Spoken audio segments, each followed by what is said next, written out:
Are you ready to learn about adding and subtracting fractions? Now, if you're watching this video, then hopefully you should know that when adding fractions which have a equivalent denominator, we should know that all we have to do is add the numerators. So in this case, we've got 3/19, add 6/19, and we all should know that would equal 9/19 because the denominator stays the same. We should also know that when subtracting fractions, if the denominators are the same, then all we have to do is subtract the numerators. So in this case, 8/13 take away 5/13, which should give us 3/13. Now, that's the nice and easy part if the denominators are the same. So now, if you're watching this video, then you need to know what happens if the denominators aren't the same. Well, here we have 2/3 add 4/5. Now, as you can see, the denominators are not equivalent, they're in fact different. But hopefully what you do know is how to find equivalent fractions. And if you don't know how to find equivalent fractions, then look on the top right, click that link, and it will take you to my video on how to find equivalent fractions. Right then.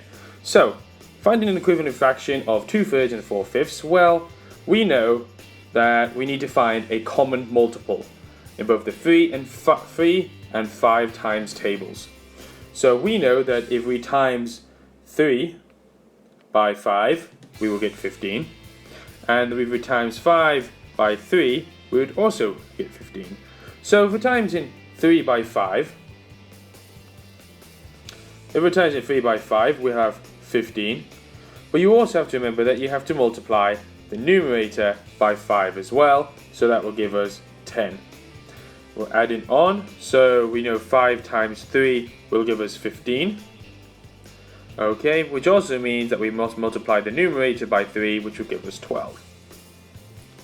Alright, now you can see that we've got the same denominator, which is the 15s. Exactly the same as you've done before. All we have to do now is add the numerator.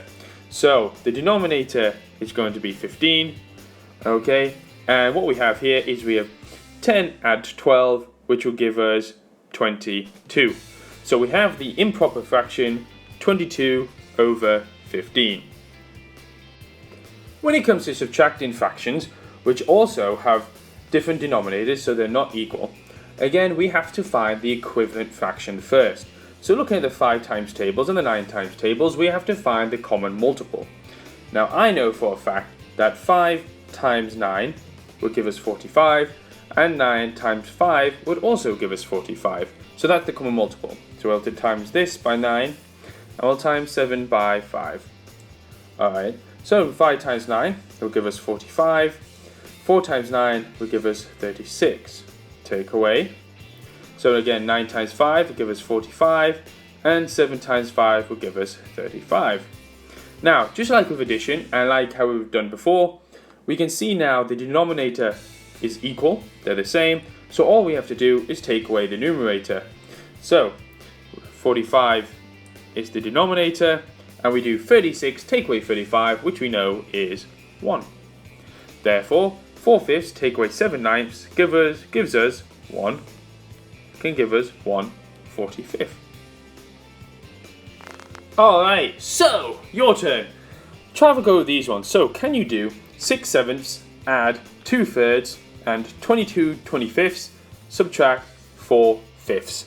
Remember, if you are stuck at any point, rewind the video and watch it again.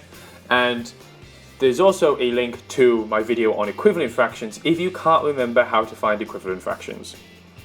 Alright, good luck!